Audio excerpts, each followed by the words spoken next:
역사 속에서 한국 교회가 성찰할 수 있는 사례도 찾을 수 있고 그 반대의 경우도 있는데, 제 글쓰기가 만약 독자분들에게 관심을 받았다라면 저는 가장 큰 것이 제가 어떤 새로운 역사적 사례를 들추어내고 그것을 한국 교회와 연결시켰기 때문이기보다는 아마 이런 것 같아요. 내가 고민하는 부분의 문제를 이 사람이 이런 식으로 내가 공감할 수 있는 언어와 표현으로 나타내 줬구나. 이것이 어떤 독자분들에게 어필하지 않았나 싶습니다.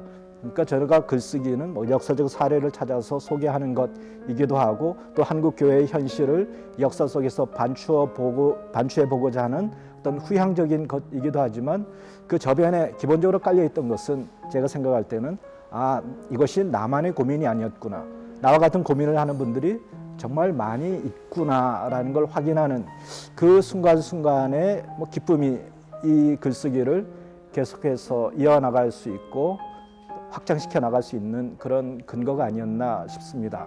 한국 교회는 제가 생각할 때 130년 동안 가장 근대에 큰 영향을 끼쳐온 기관 중에 하나라는 겁니다. 한국 근대의 발전과 한국 근대의 성취와 또 한국 근대가 남긴 부정적인 영향, 이 모두 한국 교회는 똑같이 그 공과 과를 안고 있다는 거죠. 제가 생각할 때 한국 교회가 위기냐 아니냐라는 고민보다는 21세기 이 새로운 시대에 부합하는 어떤 정신, 가치, 이것을 새롭게 창출해낼 수 있느냐, 소위 말하는 포스트 모던 시대에 적합한 교회를 만들어낼 수 있느냐, 이것이 이제 한국 교회가 새롭게 고민하고 나가야 될 단계가 아닌가 싶습니다. 저는 단순히 이것이 희망이 있느냐 없느냐, 한국 교회의 내일에 대해서 논하기보다 지금 한국 교회가 서 있는 이 상황은 새로운 돌파구를 마련해 나가야 되는 시대적 요구 앞에 서 있는, 긍정적 부정적 이 차원을 넘어서 무엇을 할 것인가를 진지하게 고민하고 21세기의 시대적 요구에 부합하는 교회를 만들어가기 위해서 애쓰는 이런 전향적인 생각을 좀 더 해야 되지 않을까, 이런 생각을 하게 됩니다. 이제는 한국 교회가 한국 교회만의 독자적인 전통을 만들어 가야 될 시기가 아닌가 하는 생각을 합니다. 우리는 역동성, 한국 교회의 빨리 성장한 역동성 속에서 이 전통이라는 것에 대해서 우리가 간과해오지 않았나라는 생각을 합니다. 제가 서구 교회, 유럽뿐 아니라 캐나다의 교회 혹은 미국의 교회를 보면서 느낀 것이 각 교파마다 혹은 각 신학마다 자기 나름의 다른 것과 구별되는 독자적인 전통을 쌓아오면서 그 힘이 대단하다라는 생각을 합니다. 즉 느리게 쌓아온 만큼, 느리게 쌓여간 만큼 실제로 쉽게 어떤 상황 속에서, 돌변하는 상황 속에서 무너지지 않을 수 있는 힘 또한 역시 이 전통에서 나온 것이 아니었나, 저는 그런 생각을 합니다. 저는 한국 교회가, 특별히 개신교회가 성경에 대한 집착 혹은 성경에 대한 애착, 성경에 대한 사랑, 이것이 끊임없이 이 인류의 역사 속에서 발전하고 혹은 진보하고 혹은 변형되고 변화되어야 하는 제도교회의 모습을 과도하게 어떤 특정한 상 속에 가두어 두지 않았나라는 생각을 저는 할 때가 있습니다. 우리가 2000년의 이 가톨릭 교회 역사를 봐도 교회는 끊임없이 새로운 모습으로 바뀌어서 오늘에 이른 것이거든요.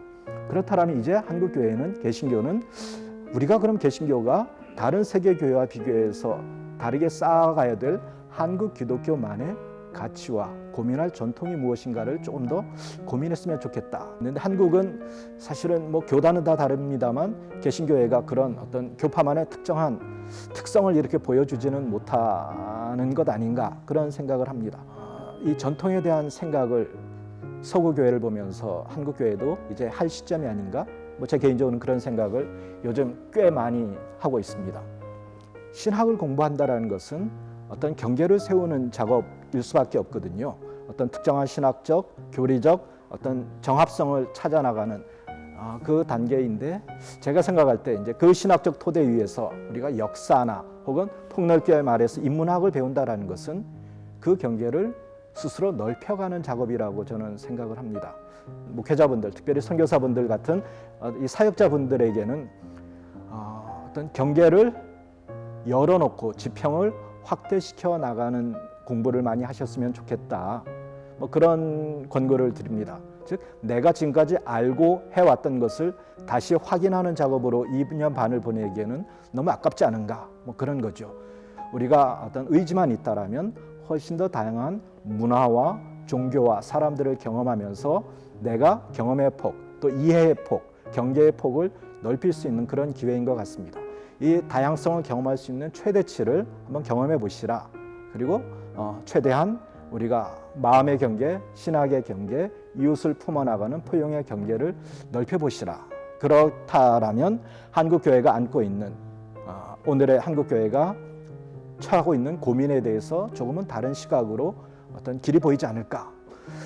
나만의 방식을 찾아나가는 작업, 이것을 보이지 않는 작업이지만 끊임없이 해나가시면 좋겠다라는 말씀도 역시 드리고 있습니다. 예.